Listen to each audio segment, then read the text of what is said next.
Thank you, Madam Speaker. Madam Speaker, I seek leave to move a motion without notice to amend the sessional orders. Is leave granted?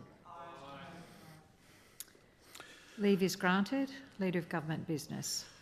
Madam Speaker, I move that the sessional orders adopted on the 15th of October 2024 be amended by A, deleting the sessional order 1,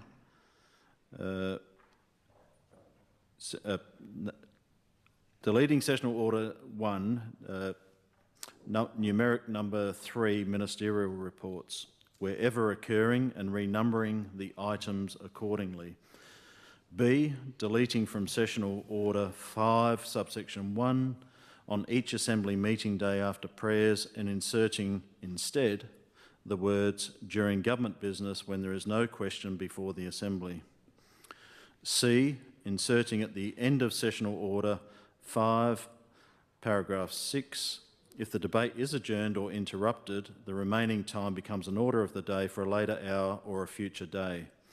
D, deleting the words in sessional order 5, subsection 8, and replacing with notified topics for ministerial reports will be listed on the notice paper until they have been delivered by the Minister.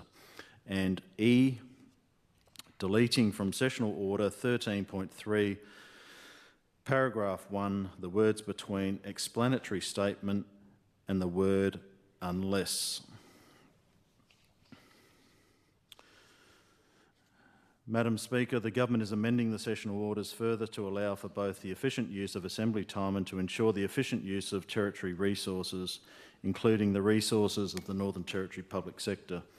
We're allowing for greater flexibility and opportunity for a discussion on ministerial reports moved by a minister, so that the reports can potentially be subject to the full 2 hours of debate provided in the standing orders, and for the report debate to be able to continue after a break, to recommence at a later hour or on a later day, or to be utilised on another day from the day of notification as part of the routine of business, and to ensure the efficient operation of the Assembly. Madam Speaker, lengthy statements opining about the compliance of the Territory legislation with detailed Commonwealth Acts serve only to require the agencies and divisions of government to prepare costly, complex and often lengthy legal tomes that serve very little by way of practical value. Whilst these statements were established in parallel with the Scrutiny Committee in the 13th Parliament, they were then abandoned by the former Labor government in the 14th Parliament, governments which both the member for Arnhem and the member for Gwaja were a part. They must have recognised how little meaningful value was created in the lengthy legal dissertations that had to be tabled with the legislation. Madam Speaker, this Assembly and its members should ultimately determine the manner and mechanisms we consider appropriate for ensuring that the legislative agenda of the Assembly is in order with and compliant with human rights, and through the process of bill debate and passage, legislative scrutiny committees, exposure drafts and any other form of advice or investigations a member may wish these mechanisms to remain available and are enlivened all members of the Legislative Assembly. Madam Speaker, I commend the motion to the Assembly. Are there any speakers? Leader of the Opposition.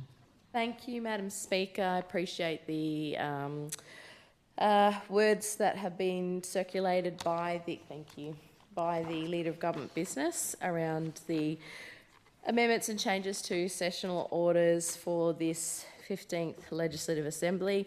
My only concern with what the Leader of Government Business has presented on behalf of the CLP Government, Madam Speaker, is the removal of that section.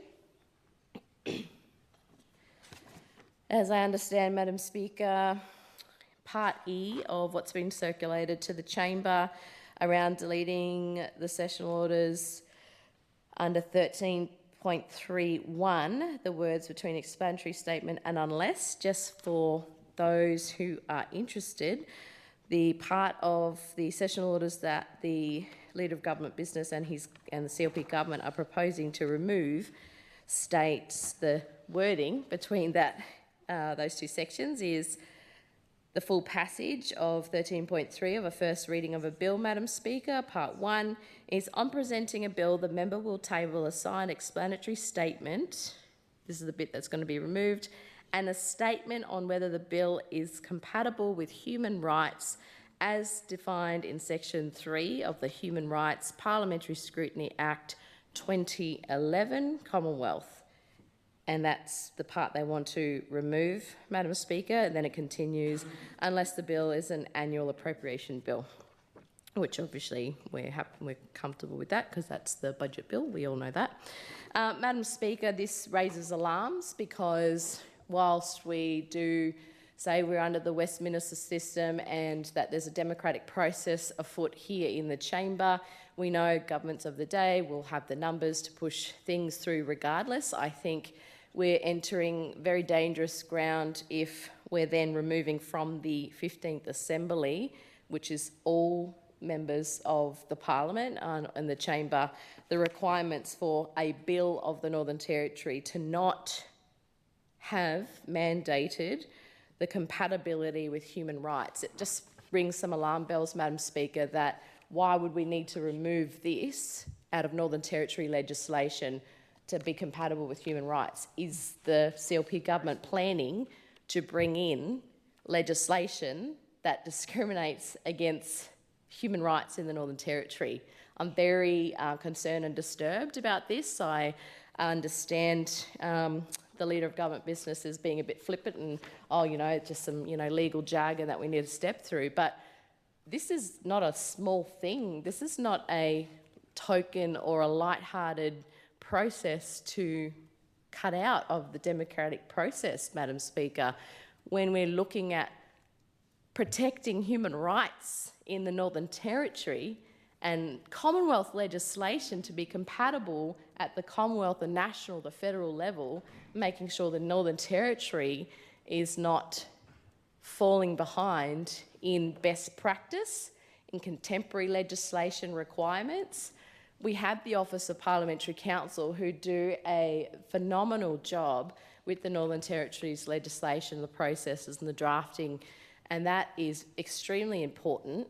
We also have an added layer of protection in the Territory with the requirement of human rights compatibility, Madam Speaker. This is making sure that human rights with the laws and the legislation that are being proposed with the Northern Territory Parliament are not adversely affected or removed, essentially, from protections under Commonwealth law, under federal law. When I was the Attorney General in the previous term, in the 14th Legislative Assembly, Madam Speaker, I can reassure Territorians that human rights compatibility statement was a requirement of every single piece of legislation that I dealt with as the Attorney General of the Northern Territory for 2 years, and the same with my colleague, the member for Goytia, when he took on the Attorney General Minister for Justice portfolio. This was a firm process that's required through the legislative path that we undertook in the previous term. Maybe it wasn't in the sessional orders, as the Leader of Government Business is alluding to, but it was definitely a part of every single piece of legislation that went through the Northern Territory Parliament of 2020 to 2024. It was because we had to sit there and read all the cabinet papers, Madam Speaker, so I can assure wholeheartedly to Territorians that the compatibility statement on human rights was absolutely a part of the legislative process of the 14th Assembly.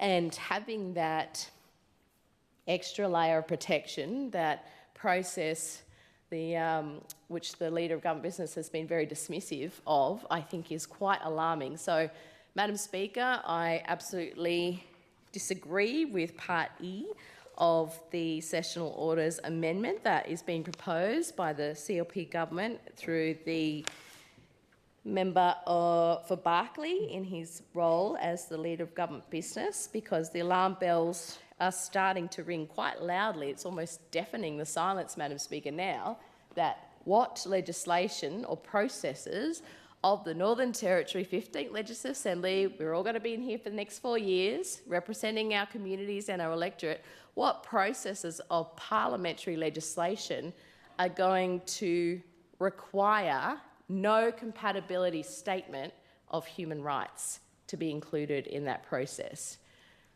It is very, very alarming. I know the member for Goyder and myself in former roles will be very concerned if this becomes non-best practice, essentially, Madam Speaker, of the Parliament.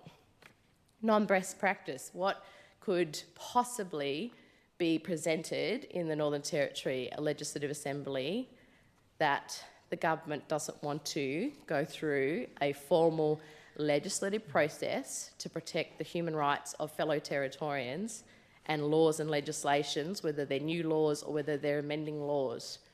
And I'm very concerned. I don't hear anyone defending or exempling why you would need to remove that section. So I'm a bit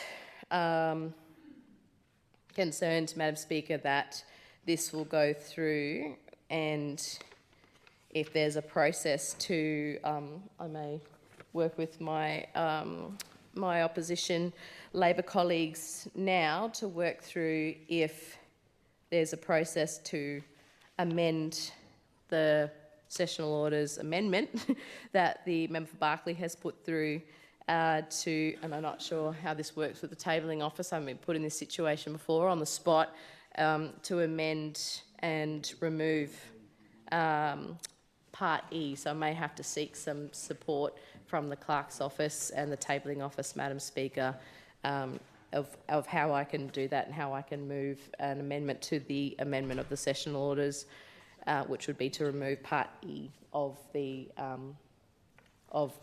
sessional orders. Thank you, Madam Speaker. I might just try and seek some guidance. Okay, member for Johnston. Thank you, Madam Speaker. I share the Leader of the Opposition's concerns in relation to removing the requirement to the explanatory statement in relation to whether the bill is compatible with human rights, given that this bill has just been presented to us and we haven't had a chance to properly understand it. I don't actually know what's available to me. I would suggest that we perhaps can we adjourn this so that we actually have time to understand what the implications of this are and amend the motion if that's what people are of a mind to do.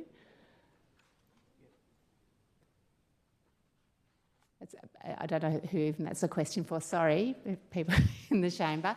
I guess I'm proposing that we adjourn this in order to allow members to properly understand the implications of the proposed motion. Member for Johnston, I won't be adjourning the House. If you want to move a motion to adjourn, or that's up to you, you can do that. But at the moment, we're just debating the motion before the House. So if you'd like some advice on how to I think I'd like some advice. Thank you, Madam Speaker. The House, then the clerk Yep, can thank provide you with that. Member for Brennan, did you want to speak? Yes, member for Brennan. Thank you, Madam Speaker. And I rise to support this motion. I just find it absolutely astounding that the Leader of the Opposition is acting like she's all shocked that the sessional orders are going to change, when it was actually the Labor government in the last Assembly, which were the ones that changed this from the original sessional orders that preceded the 14th Assembly. So she can sit there and pretend that she's all shocked and that she was the one that had the best process when she was the Attorney-General, and then the former Attorney-General, the member for Goyder, would go through Cabinet and have this perfect process, but it was actually the former Labor government who scrapped those clauses out of the sessional orders. We brought new sessional orders into this next Legislative Assembly. We're just making some minor adjustments to them. The whole process around having Cabinet legislation and a thorough process with legislation is completely transparent with the new government. We've got an extra scrutiny committee now, which is also one that you scrapped when you were in government. So to try and to sit here and say that we're trying to stop human rights when we're talking about legislation is just beyond me, that you think that that's a possibility. I support this change to the sessional orders and support the Leader of Government business motion. The fact that you're running around trying to get advice, Leader of the Opposition, as to how you can change this is beyond me, because like I said, this was changed under your government when you were the Attorney-General in the last Legislative Assembly. So stop trying to fool Territorians like you finally care about what they think. That's all, Madam Speaker. Member for Guadja. What a load of absolute crap coming out of the Attorney-General's mouth. You walk in here at 7:05 and your seat, you member for bring in Guadja. a motion with no Take your notice. seat, member for Guadja. No notice. Find that offensive under Standing Order 31, ask him to withdraw. For the sake of the debate, maybe withdraw the word CRAP. I will withdraw the word crap and I will replace it with you come in here telling porky pies and claiming to be an open and transparent government at 7:05 on Tuesday. On 7:05 on Tuesday, you walk in here with a motion. You walk in here with a motion that you have given nobody any notice on, and you are changing the sessional orders. That is what you are doing. No notice at all today until 5 minutes ago that you are changing the sessional orders of the Parliament and you are making a little tweak. You're taking out a few things here and there and you're changing a few things. Well, what you're actually doing, again, this motion, very cheeky, deleting sessional order 13.3 subsection 1, the words between explanatory statement and unless. Well, do you know what those words are, Madam Speaker, between explanatory statement and unless? They are explanatory statement and a statement on whether the bill is compatible with human rights as defined in section 3 of the Human Rights Parliamentary Scrutiny Act 2011 Commonwealth, unless the bill is an appropriation bill. That's what you're doing, not just two little words between each other. Now, Madam Speaker, I want to absolutely say, hand on heart, the former government, every time myself or the member for Arnhem brought in legislation, we tabled a copy of the explanatory statement and its compatibility with human rights. So if the CLP can give a commitment today that they are going to, every time, come into this chamber and table an explanatory statement and the compatibility with human rights, we can have a further discussion about what this process is that they're here doing today. Because, Madam Speaker, that's what they need to do. If they're going to remove this provision, then they need to give Territorians the reassurance that this legislation at all times will be compatible with human rights. The Attorney-General of the Northern Territory, I don't know if she knows, but as the Northern Territory's first law officer, has a duty of care to all Territorians. She should be alarmed that the Leader of Government Business is coming in here wanting to remove this provision that they brought in. They brought it in and suddenly they've realised, oh no, we don't want to do that. We don't want to have that compatibility in there with human rights. Every time, Madam Speaker, we brought legislation into this House, it had gone through a cabinet process. The Department of Attorney-General and Justice had gone through to make sure that it was compatible with human rights. So, Madam Speaker, we are alarmed. We will be making an amendment now to the motion to delete Part E. We are comfortable with the rest of the motion that has been put forward by the Leader of Government Business, but we will be making an amendment to the motion to remove Part E. The government have been unable to give us that guarantee that they are not going to come in here and ignore the compatibility with human rights into the future. Again, I want to just highlight the member for Johnson spoke here as well about this tonight, being told at 7:05 that we're just bringing in a motion here and we want you all to say yes without actually giving anyone any time to think about it is very appalling, and we will be moving that amendment now. Leader of Government Business. Thank you, Madam Speaker. In accordance with Standing Order 44, I move that the motion be put. The question is the motion be put. Those of the opinion say aye. Unfortunately, that cannot occur because we have moved a motion. an amendment to the motion. I've just said that we'd be moving it, and the clerk is here to pick it up. So, or do you want to block more of the democratic process, Member for Nelson, through the chair?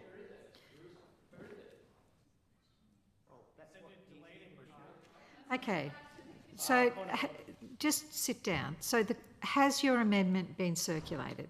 I've just moved the amendment, Madam Speaker. I have moved the amendment on the floor of Parliament.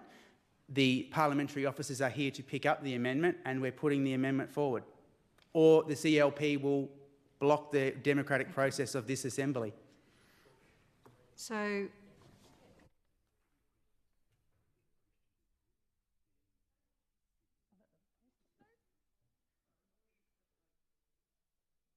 the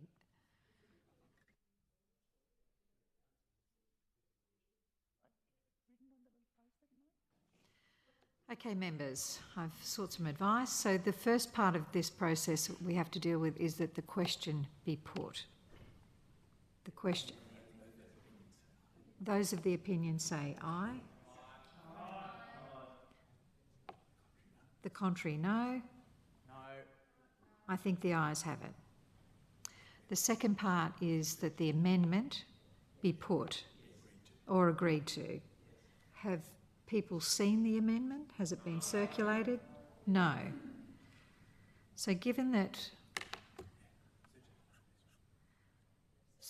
the amendment's been described, so we don't, the amendment will be put. Those of the opinion say aye. Aye. To the contrary, no. Division. The noes have it. Division. So, we're happy to have a look at the amendment, Madam Speaker. well, the amendment's been described by the member. I think I believe, sorry, Madam Speaker, I believe that the member Uibo has now handed over the amendment, and we'll have a look at that amendment. So. You want to see the amendment before it's voted on? Yes, Madam Speaker. Which will take a pause in Parliament, so it is circulated. So sorry, please sit down, members. The amendment will be circulated through the Madam Chair. Leader for Government Business, it is simply removing section E of your motion. Okay, so we will pause until the amendment is circulated and all members of the chamber have had time to read the amendment.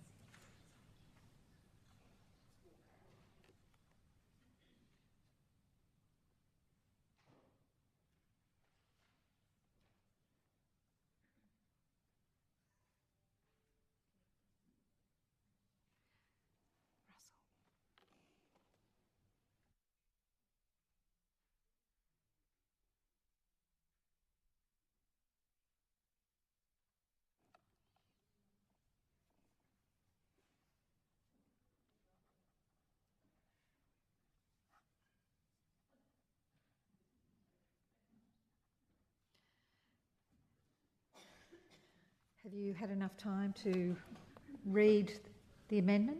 Yes, thank you, Madam Speaker. Member Madam for- Speaker, we don't accept the amendment, and again, I move Okay. that the motion be put, or put the question be put. The question be put, those in... the amendment be agreed to, that's the... Sorry, can it be spoken to? The motion? Can the amendment be spoken to? He's moved, the Leader of Government Business has moved that the amendment be put. So is the amendment agreed to? Those in favour say aye. Aye. To the contrary, no. Division. Supported. Please stand to support the division. Okay, division. Call the bells.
The result of the division that the amendment be agreed to,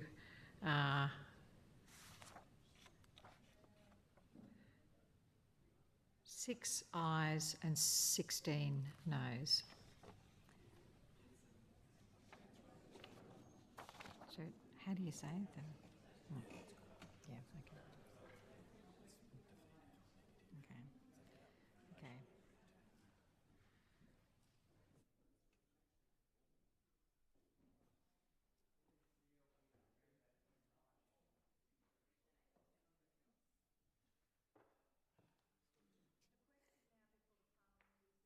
Sorry, the question now before the Parliament is that the motion be agreed to. Those of the opinion say aye.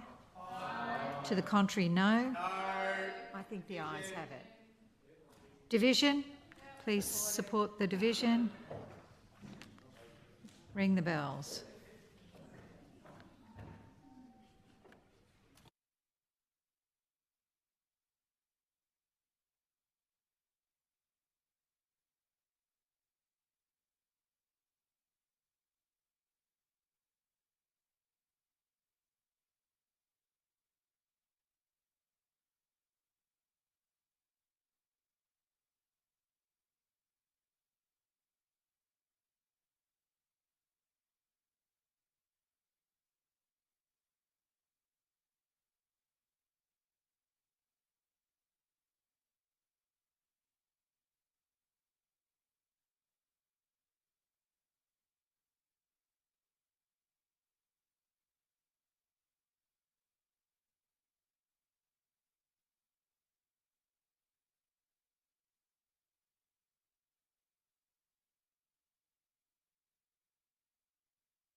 The result of the division is 16 agreed to and 6 noes. Please be seated. Sorry for all the multicultural groups getting their rights taken away. That's probably enough interjections. Okay.